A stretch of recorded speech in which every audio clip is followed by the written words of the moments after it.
Hello. Hi, Angus. How's it going? Good. How are you? Good, thank you. We thought we would roll with the ultimate morning song. Such a tune. Because I had a look at the stats. You see? Yeah. Let everyone know what it is first, because I think everyone knows that song, but they don't know what it is. Hall & Oates. John Hall, Daryl Oates. Make My Dreams. There's lots of You Make My Dreams. There's lots of remastered versions and stuff going around, which is exactly the same. Unless you're some sort of audiophile, you wouldn't be able to tell the difference. But, I looked at the stats, and the majority of people listen in the morning. To that song? Yeah. It is a very good No, morning not that song. No, the pod. Oh, what, the podcast? Yeah. Our podcast? Listen just started for 10 in the mornings. In the mornings. Oh, I wonder if people listen to it on the way to work. Yeah, exactly. So I thought, how about we go with a good morning start song? Yeah, really good one. And tweet us what time you were listening to this podcast today. Yeah, help us reaffirm the stats, because not that I'm saying the stats are lying. I like the stats. Yeah, stats are helpful. The stats are good. But yeah, tweet us at starter for 10 pod number 10. The number 10. What time you listened to the podcast today? Yeah, go for it. Give us a share. Yeah, maybe share. Give us a share, you know. We're building quite a nice little audience, actually. Yeah, it's great. It's good. Things are building. It's going well. Keeping it up. So yeah. We need to start for 10. Start for 10. Starter for 10. New source or? Yeah. Let's go. Let's find something funny on. I don't know. Find an interesting one. Okay. Let's go Google News and just see. Google News. Something interesting. Well, we got the Mail. The Mail. We got the Mail, which is. The Mail is a reliable trash news source. Exactly. So. Yeah. The Mirror would probably be quite good for this, but this time out we're going with the Mail. What we got? Okay. Let me have a look. Hang on. George is behind the wheel again. No, I have. Yeah, I found it. Yeah. So if it didn't work, it's his fault. This is good, and it's lucky because it was right up there. Revealed. Oh, I like a story that starts with revealed. 6-year-old boy, in inverted commas, picked up by bra tycoon Michelle Mone. Is that how you say it? I don't know, probably. We'll find out. Michelle Mone. In front of 3,000 people in Vietnam, is actually a baby-faced 22-year-old estate agent. So, some celebrity has taken this photo op and thought they were lifting up a child and have picked up a man with some sort of growth defect. Yeah, it says, 6-year-old boy cuddled by lingerie tycoon Michelle Mone, now revealed. I'm not going to try and say his name. Yeah, say his name. I'm going to try and say his name. Nguyen Tan Phat. Yeah, you shouldn't have said the name. It's a baby-faced 22-year-old estate agent from Vietnam. It previously been claimed that he was a 46-year-old married man, apparently. But no, he's not only a man, but he's not married. Oh, he's a single man. And he's single. Single man, reveal yourself. Yeah. So, looking at the photos, he does look like a 6-year-old kid. A very stylish 6-year-old kid in his suit. He's dapper. And his sunglasses. He is dapper, but... That photo, ridiculous. But you do see kids dressed up like that nowadays. And the photo of her holding him, he does look like a 6-year-old. Oh, she's cradling like a baby. She's holding him like a young child. She's holding him under his base. Unbelievable. Holding him, yeah. There is a photo of him in a suit, and I don't know how anybody could take him seriously. But, hang on, there's a photo of his ID. Okay. I can confirm his date of birth is the 4th of the 12th, 1993. Ooh. Unbelievable. He's a bit younger than me. Oh, there's a mugshot here of him. He does look very young. He looks young from a distance, but you look close, and you can see it. You can see he's actually about 20-something. How? You can see it in his eyes. The eyes tell all, Angus. The eyes tell you that he's had 22 years living this life, and he's sick of it. He's seen things that no man should see. Yeah, you can see it. He's tired. He's weary. He's had a tough life. He's had a tough 22 years. And it's all culminated in Michelle Mone lifting him up. Yeah. So, that is a ridiculous news story. Should we find out how to say her name properly before we Yeah. before we move on? It's got to be on YouTube. Michelle Moon. Is she the one who was on... she did some presenting on The Apprentice, You're Fired. Don't know. I've never heard of her before. Well, I'm not really up on my bra tycoons. Me neither. The only one that I know who probably isn't even a real one is the guy that owns the Cobra company. What do you Cobra mean? beer. Cobra beer. You've seen the adverts? Where's he Cobra. not? That's not a bra. That's Braco. Cobra. Yeah, but have you not seen the TV advert? No, sorry, you lost Okay, me the on TV advert is by day. The Cobra factory makes smooth Indian beer or whatever it is. But by night, it turns into Braco. And they make bras. Really? Finely laced. Oh, I like it. bras. That's a good marketing. It's a really good advert. We like marketing. But yeah, I'm trying to find out how to say. Oh, hang on, here we go. This is. No, hang on. Oh, come on. Sorry, man, it's hard. He's not very good behind the wheel. I am. Leave it out, yeah. Screw it. I can't find a video. I can't find it. I'll come back to it later. Yeah, but you can't. That's not really how this works. Do you have any embarrassing young children stories? Oh my god. Do you have any embarrassing young children stories? Oh, too many to mention. Not you as a young child. Experiences you've had with young children. I've never held a baby. I've tactfully avoided holding Yeah, I think children. I've done it on purpose. Yeah, I have had a few occasions. I went around to my boss's house when his daughter was born. Went there with my girlfriend, just to say hello. And you're like, oh, you can hold And they were like, baby? oh, you hold the baby if you want. And I was And like, yeah, no, she can hold it. Yeah. So the girlfriend holds it. Jazz holds it. Yeah. Sat there holding it, and I'm just like, no. It's quite a lot of responsibility on holding the child. Yeah, I'm not into that. Well, it's just what happens if something goes wrong. Yeah, you drop them. You could drop it. You could kill it. Don't say it. Them, at best. You could kill You could kill him or her. You could. Mm. I don't want that on my conscience. Yeah, but there's more. Conscience. But you're less likely to kill it. You're more likely to just cause some sort of small injury that would wreck their day. Make their day. Yeah. Or A boo-boo. or every single time that anything goes wrong in the future, they'll be like, oh, maybe it was because George dropped him on his head. So when he's like 2 answers short of graduating university, that's the difference between getting a 2-1 and a first. Those 2 points are the 2 brain cells that he had dropped out of him as a child. No, that is not. So maybe I intend to keep it that way and not hold a child. Yeah, I'm gonna avoid holding a child until it's my child. Oof. Yeah. Hell. Maybe I'll. That went 0 Get a to pretend 100 real quick. That's pretty serious. Well, I mean, it's a long way to go. Long way to get some experience on how to hold children. Yeah, it's funny. Not like it's my child, but I was talking about this earlier. When we got our dog, the first day you bring him home, and he stood there in the kitchen, and you don't really have a clue what to do with him.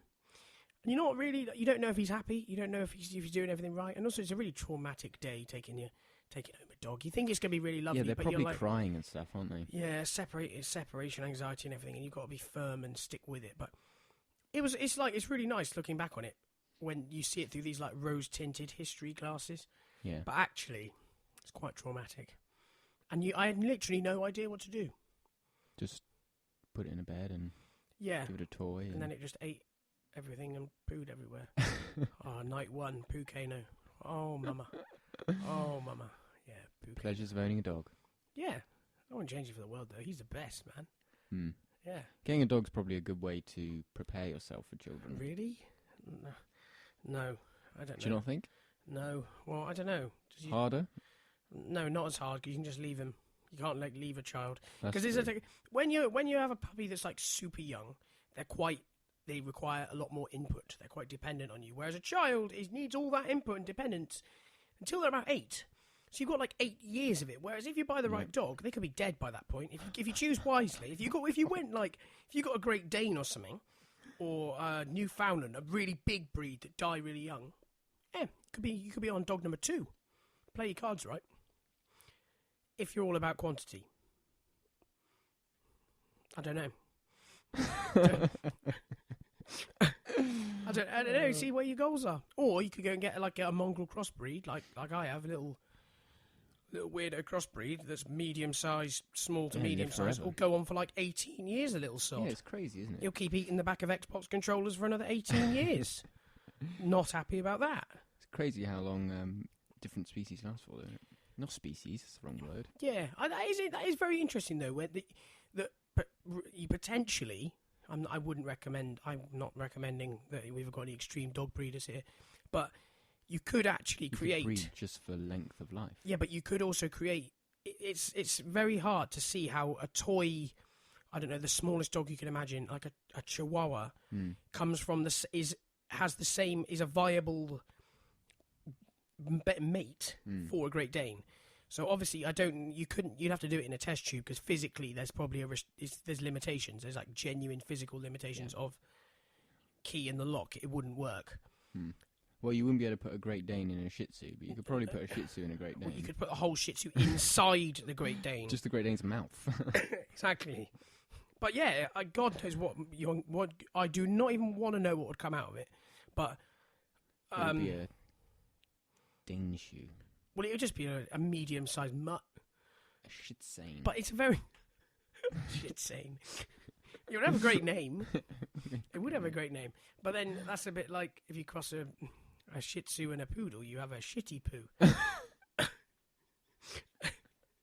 But it's not really. It's just a mutt. But That's fantastic. I think that's the best crossbreed name I've ever heard. yeah, I don't. Although I like Cockapoo. I think Cockapoo's great. Yeah, that's what my dog is, Rory. Yeah, he's funny. You can probably see a picture of him somewhere. They're all over. That's all I ever take photos of in my life, really. It's like my son. Oh. I've dropped him though. Yeah, you can get away with dropping a dog though, because they Yeah, sort of you just- land Mm-hmm. on. He just lands like, yeah, he's all right. Hmm. Yeah. You used to have a dog, didn't you? Yeah, we used to have a dog. He died that's- ages ago. I brought it down a bit. Yeah. Didn't intend on it. Yeah, he was a border collie cross Alsatian. He was. Border Collie Alsatian Yeah. cross. Yeah. Wow. It was. Yeah, he was quite cool. Yeah. So clever. Hmm. This is the thing that is amazing with dogs. I haven't noticed it in other animals, but I'm sure there are other animals. They're so clever. So switched on. They get bored. The clever ones seem to get bored easily. Maybe. And that's the problem. Yeah. You find like they know they shouldn't be doing something and they'll get bored within 3 minutes and then they'll just go in the bin. It's weird. Like, I remember if I was ever ill or if one of us was ill, he would be like there. He would just know you weren't well and he'd be there by your side. They can smell it, It's can't like, they, apparently? They must be able to. It must be something like. They must smell. Maybe it's hormonal or Yeah, something. well, they train dogs to Pheromone. smell diabetes hypo-awareness dogs. So if you're having a Really? hypo and you've got low blood sugars, a dog will be able to give you the alert that you're... Because some diabetics, like type 1, which is like diabetes, which is just purely insulin controlled. Yeah. Type 1 diabetes. Yeah, type 1 diabetics, as you become, like, you slowly lose your awareness of knowing how high your sugars are. Like, in a normal, in a functioning person, you know when you've got that, I feel a bit funny, like a bit, not drunk, but you feel like, yeah, how can I describe it without just saying, you feel like your sugars are low?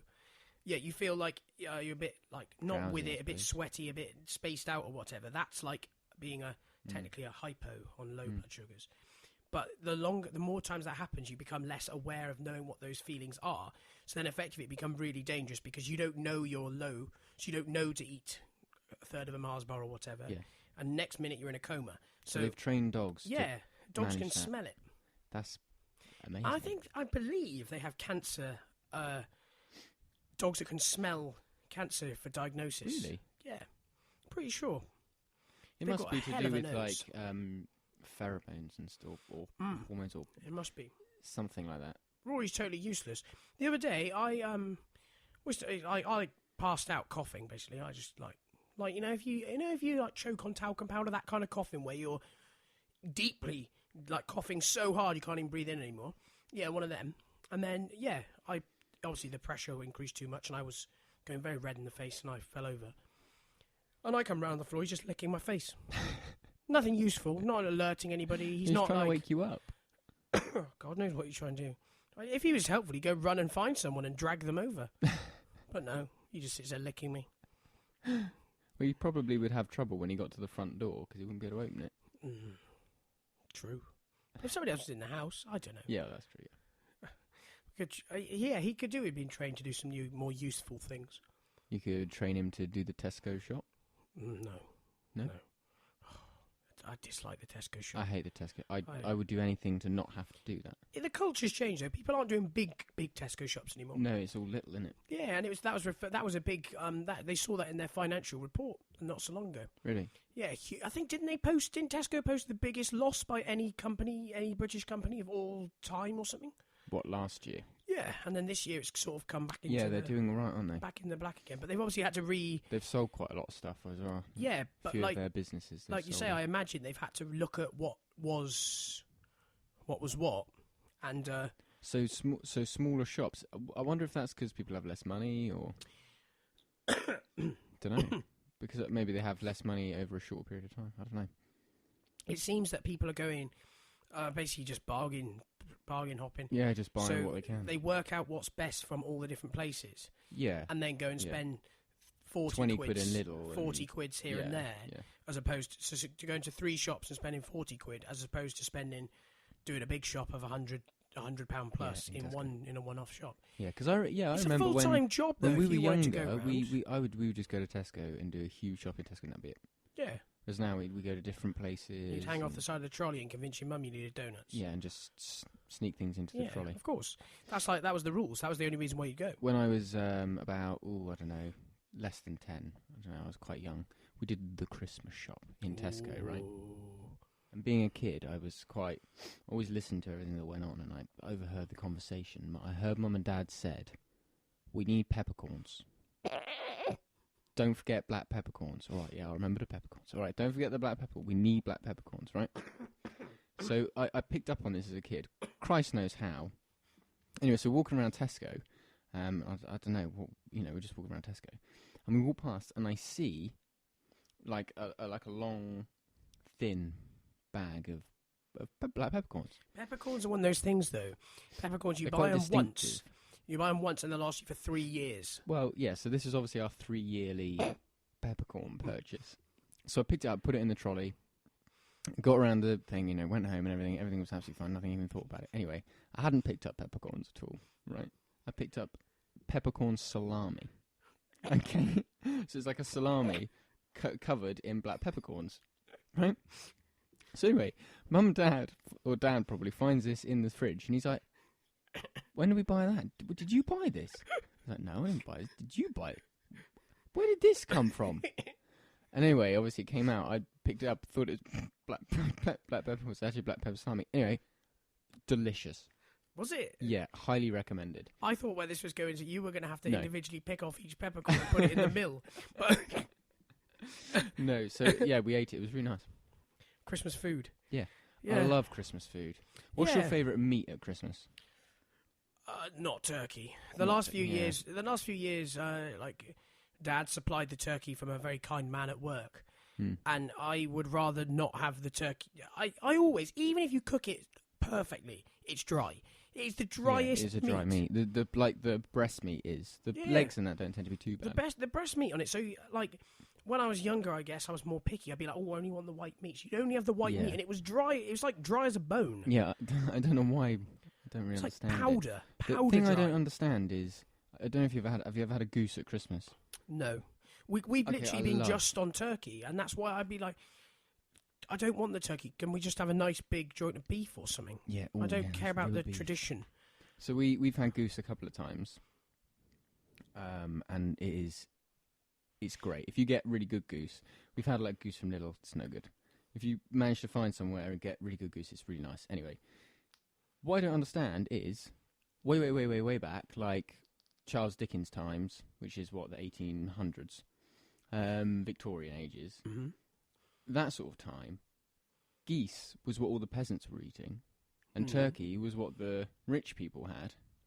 And you can see it because it's in oil Christmas paintings Carol. and Christmas. So are we taking the Christmas Carol? the Christmas Carol to be this is historically correct? Yeah, it's fairly accurate on that. Little Tim as well. Yeah. Sure.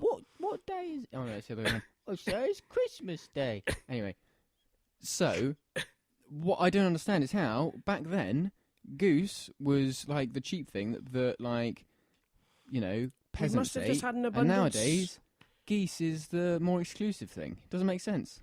Well, you just said peasants a second. Throw back to Mitchell the other day. Hit any peasants this week? Roadkill? I haven't hit any peasants. I caught up with him the other day. He came round. We were like playing around, having a cup of tea and whatever, messing around. Demolished another pack of biscuits, and he'd actually hit a pheasant. So it was almost So like he now first has time. to- So now he's joined the club. I still haven't hit anything. Team Roadkill. Hit a curb. Hit the curb. I was in the city in Exeter the other day, and the bus went round a turn, and as it clipped the curb, the tyre left the rim and it burped the tyre. The tyre came off the rim. What? Yeah, the Stagecoach bus. So he was obviously everybody on board was very miffed off. I was like, it was a very odd sound. It was a very like breathy bang. That'd be my best way to describe it. It was like a pop, but I'm not even going to try and make the noise. Yeah, because there was obviously a massive rush of air leaving, but it was like still a poppy bangs kind of sound. Weird. Very odd. Yeah, that's to do the weight and the twisting action. Yeah, no, I still haven't hit anything, which is good. Yeah, I hope it stays that way. I wouldn't. Me too. Once again, I wouldn't recommend going out killing. No. Same advice, same as I, advice stands. Did you know that they used to serve lobsters to prisoners, like death row prisoners and stuff, as routine? Scum food? Yeah, lobster was considered like scum food for the scum. Why? I don't know. So I was at this like fish restaurant place the other day. A whole lobster, 45 quid. Yeah, I can't get. That's a beyond lot that. of money, isn't it? I heard a fact this week. You might have to check this. Lobsters just live forever. Oh yeah, no, that's true. Yeah, They just live- lobsters are. What's the term?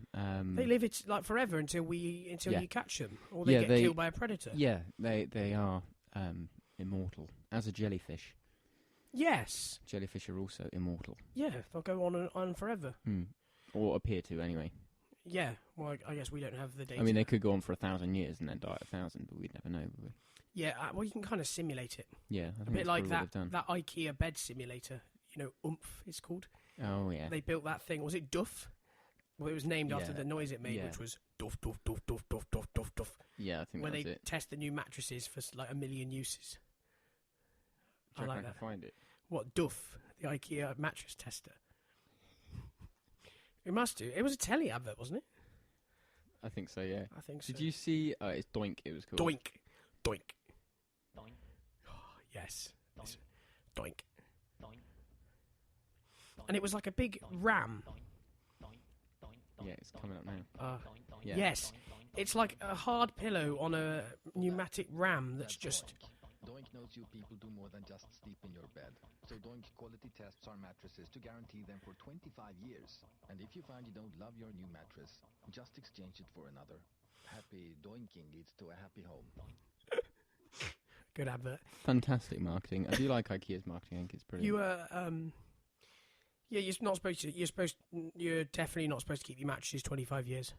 Yeah, that's a long time. It's like there's a health issues with those. Have you ever hoovered your mattress? Yes. The amount of dust that comes out Yeah, of it's that thing freaky. is horrendous. Mm. That's just dead skin. Mm. Just to take that to a horrible place. Mm. So much dead skin. Did you see the video of the guys alpine skiing through an Ikea store? I thought you were going to say skiing through dead skin No, then, and I was an going to be IKEA like, store. oh. No. It's amazing. So basically they had a Swedish guy and a Finnish guy. I think it was Finland and Sweden. And they were like, not alpine, it was cross country. Mm. And they had this like race through an Ikea. Obviously it was an arranged thing, but the people in the store didn't know. Oh, wow. And they set out like a little course. It's so funny. So they're like cross country skiing, which is like the one where they basically run with skis. Yeah, there's like half. And they go like bikings. upstairs and downstairs and stuff. And there's this bit where they have Nerf guns and they're firing them at members of the wow. public. It's so That's good. funny. Look it up. I saw, can't remember who wins, but I'm not going to tell you anyway. You see it quite. It's not common now, but you see in the mountain bike world, they do like down mall racing. They call it. It's big in like Eastern Europe. Down mall. Yeah. So they'll race. They'll ride a. They'll set up a downhill race and they'll ride down escalators and stuff on mountain bikes and through a shopping centre. They close off a shopping centre. Crazy. And they do, and obviously the videos that everybody's seen in the like Colombia, where they race down through the favelas, and there's like dogs and women and children poking their heads out everywhere. That's amazing. And they are the GoPro, the helmet cams. They are just on another level. I just don't know how they're doing it. It's incredible. So much trust, and it's also things like, obviously, if you're just riding in, like if you're doing, say for instance, just normal World Cup mountain bike downhill, the level is insane. But there's no variables. The only variable is the track, which is like have a rock move between your last practice run, which is like the variables are tiny compared to a child or a dog stepping out. You can't do anything about that. No. Well, if a dog or child steps out, it's either them or you. And I saw somebody get hit on a bike crossing over in London, like a cyclist ran a red light into a pedestrian, and it is a yard sale. It is horrendous. You get clattered. So, and the person on the pedestrian comes off worse. Yeah, I'm sure. But that's quite a lot of mass, isn't it? Crashing into a pedestrian. Yeah, and handlebars and brakes and everything are just blunt objects that will. Well, and sharp. I mean, a disc brake is probably quite. Even the wheel itself is probably quite. Yeah, you wouldn't want a chain ring in your leg from a static. That's what they. Yeah, I'm not going to go cycling technical geek. I'm not going to take it there. But yeah, there's a big.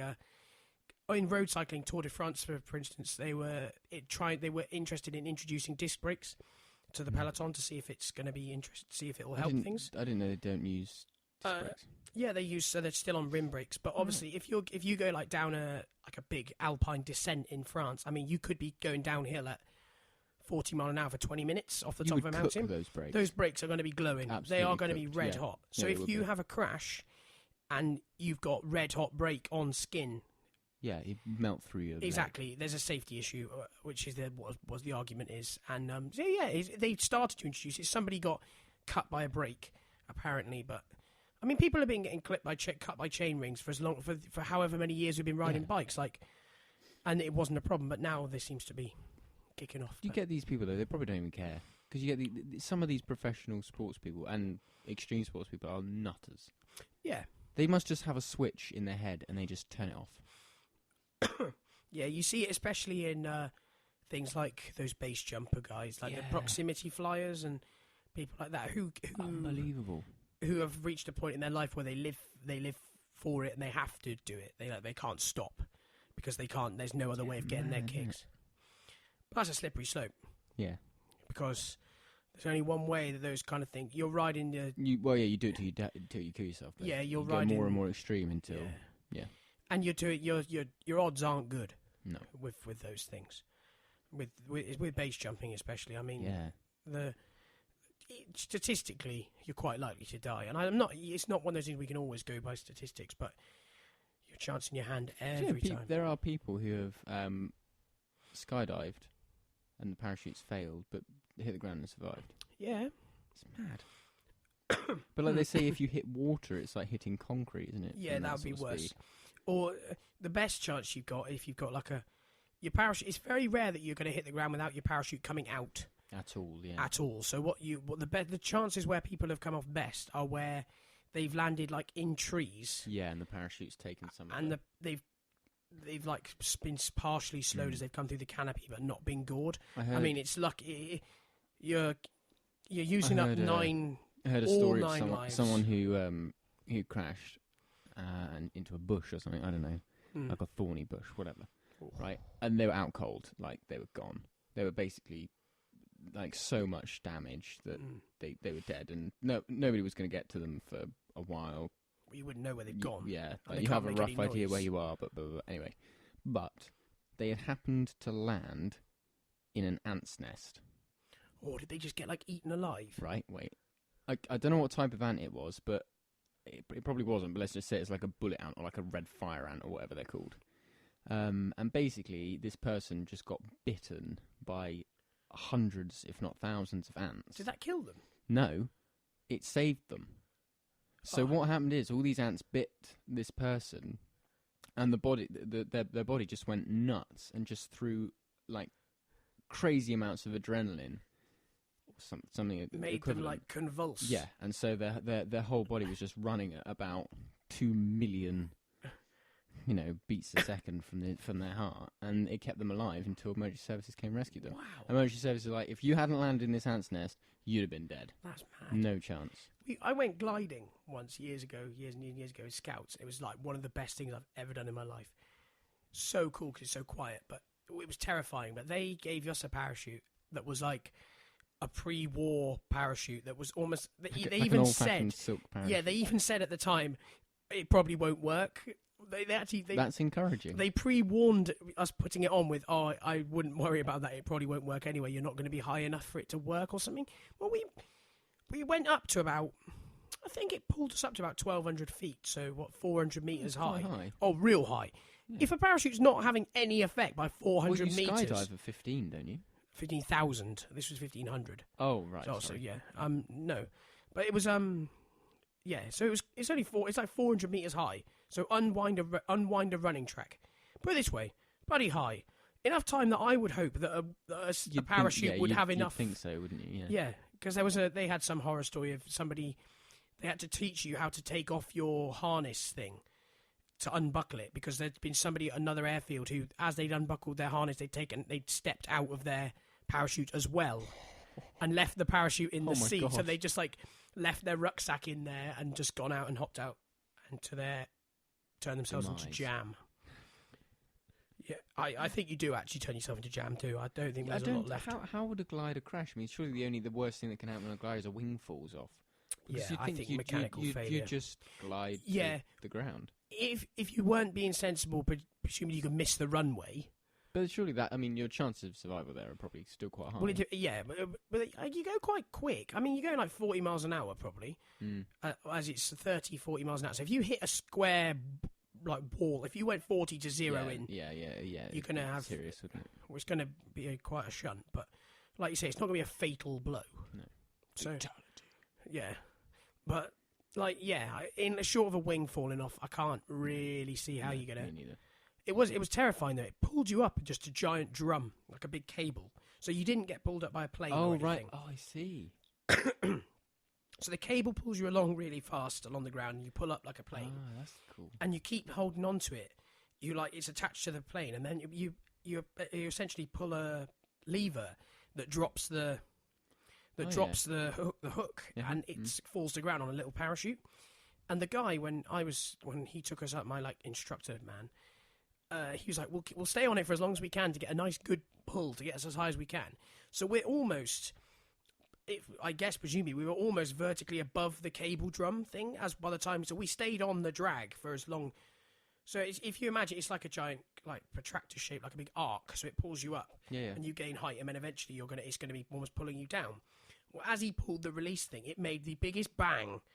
I was a bit touchy with the gliding things. I mean, flying super high with no power. No power control. It's quite scary. So, and I was I guess I was like 13, 14 years old.